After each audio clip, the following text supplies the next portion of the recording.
பல்லவர் காலத்திலிருந்து காஞ்சிபுரம் ஜவுளி உற்பத்தியில் புகழ் பெற்றது. இங்குள்ள நெசவாளர்கள் தங்கள் திறமையால் நயமான பட்டுத் துணிகளை நெய்து வழங்கினர். அரசர்கள் மற்றும் உயர்குடியினர் இதை பெருமையுடன் அணிந்தனர். பெருந்தமிழ் வணிகர்கள் இதை உலகம் முழுவதும் பரப்பி காஞ்சிபுரம் ஜவுளிக்கு பெருமை சேர்த்தனர். இன்றும் காஞ்சிபுரம் பட்டு புகழ்பெற்ற கைவினை பொருளாக திகழ்கிறது.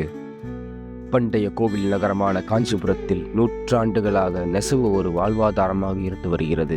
இந்த பாரம்பரியத்தை உயிர்ப்புடன் பாதுகாத்து வரும் நெசவாளர்கள் தங்கள் அசைவற்ற உழைப்பால் நூல்கள், புடவைகள் மற்றும் நுண்கலைகளை உருவாக்கி காஞ்சிபுரத்தின் தனித்துவமான கலாச்சார மரபை நிலைநாட்டுகின்றனர். இவர்களின் அர்ப்பணிப்பும் கைவினை பணியின் மேன்மையும் உலகளவில் பிரசித்தி பெற்ற காஞ்சிபுரம் பட்டு துணிகளின் உற்பத்திக்கு தூண்டுதலாக செயல்படுகின்றன. என் பேர் சம்பத்து. அந்த தொழில் தான் செய்கிறேன். அந்த 15 5 வயசில் தறி கற்று 5 வயசு தறிக்கு போயிட்டு இருந்தேன்.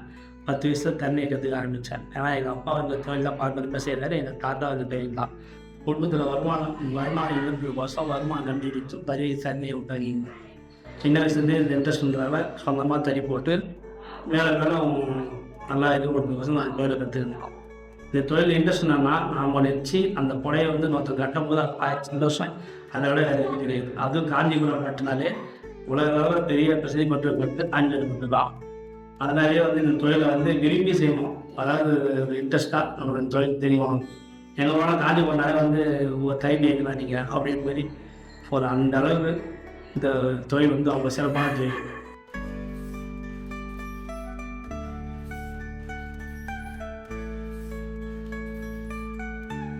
நெசவு என்பது மிகுந்த நேரம், பொறுமை மற்றும் திறமை தேவையான ஒரு தொழிலாகும். பாரம்பரிய தறிகளில் பட்டு மற்றும் பருத்தி நூல்கள் பயன்படுத்தப்படுகின்றன. இயற்கை சாயங்கள் துணிகளுக்கு நீடித்த அழகை வழங்குகின்றன. நயமான வடிவங்கள் காலப்போக்கிலும் அழியாத கலைமையாக திகழ்கின்றன. அதாவது இந்த ஒரு பேர் காஞ்சிபுரத்தில் நான் எப்படி தறி நெய்யணும்னு அவங்க இருக்குன்னு சொல்கிறேன். ஒரு பாறாவாய் கலையிலிருந்து அந்த சாயம் துவைச்சி அந்த பட்டை தண்ணீர் தெருவில் பாவை போட்டு கஞ்சி வச்சு அப்புறம் தான் கையில் பாவை குளிச்சு அதுக்கு நெய்யை ஸ்டார்ட் பண்ணுவோம். அதுக்காண்டியும் அந்த பட்டு எடுத்து சாயம் போட்டு அப்படியே வேலை போட பிடிக்கிறது. அதுக்காக பாவை குறைச்சி வாட்டை வச்சு அந்த சேலை முடிகிற வரைக்கும், அதாவது ஒரு சேலை கரெக்டாக முடியலன்னா அவங்க கரெக்டாக நெச்சு அந்த சேலை இருக்கும். 10 நாள் 12 நாள் அவங்க சேலை முடியும். அது ரகத்துக்கு ஏற்ற மாதிரி சின்ன சிம்பிள் ரகம்னா ஒரு வாரத்துக்கு வச்சுக்கலாம். இல்லை கொஞ்சம் பெரிய இடம் பிரம்மாண்டமாக நெய்யணும். நல்லா அந்த டிசைன்லாம் அதுவும் மழை பெஞ்சா சுத்தமாக.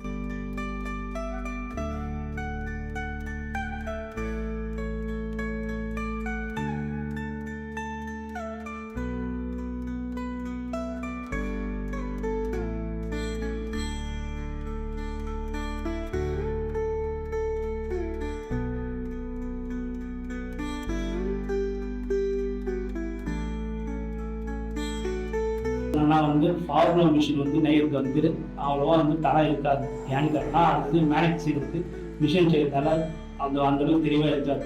ஹேண்ட்லூம் கையில் பண்ணுறது சுத்தமாகவும் தெளிவாக இருக்கும். ஃபார்முலா கோல்டு நெய் போட்டு நெய்ய மாட்டாங்க. கோல்டு நெய்ய அது சரியாக வராது. ஹேண்ட்லூம் பண்ணுறதால கோல்டு சில்வர் எது வேணும் போட்டு நாங்கள் உற்பத்தி பண்ணி தருவோம். காஞ்சிபுரம் பட்டுனால ஹேண்ட்லூம் கையில் பண்ணால் சேலை நல்லா இருக்கும். அது தெளிவாகவும் இருக்கும் சேலை. அது மிஷினில் போட்டு எடுத்துக்கிட்டு அது சரி வராது. அதே மாதிரி இந்த கையில் பண்ணுறதால ஒரு திருமணத்துக்கு சேலைக்கிறாங்க. காஞ்சிபுரம் பட்டு வழியை தான் விரும்பி இருப்பாங்க. ஏன்னா அதான் பாரம்பரியம், அதுதான் நல்லா உழைக்கின்றதால ஆல்பம் தெரிய சரியாக ஒழுகாத சேலை உடனே டேமேஜ் ஆகும். டேமேஜ் ஆகும்.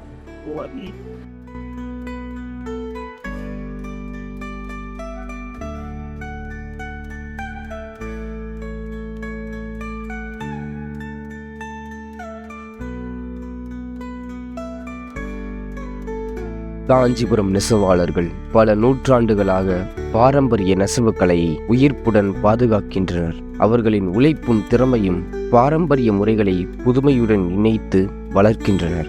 இயற்கை சாயங்கள் மற்றும் உயர்தர நூல்களை பயன்படுத்தி அவர்கள் உருவாக்கும் துணிகள் அழகின் உச்சமாக திகழ்கின்றன.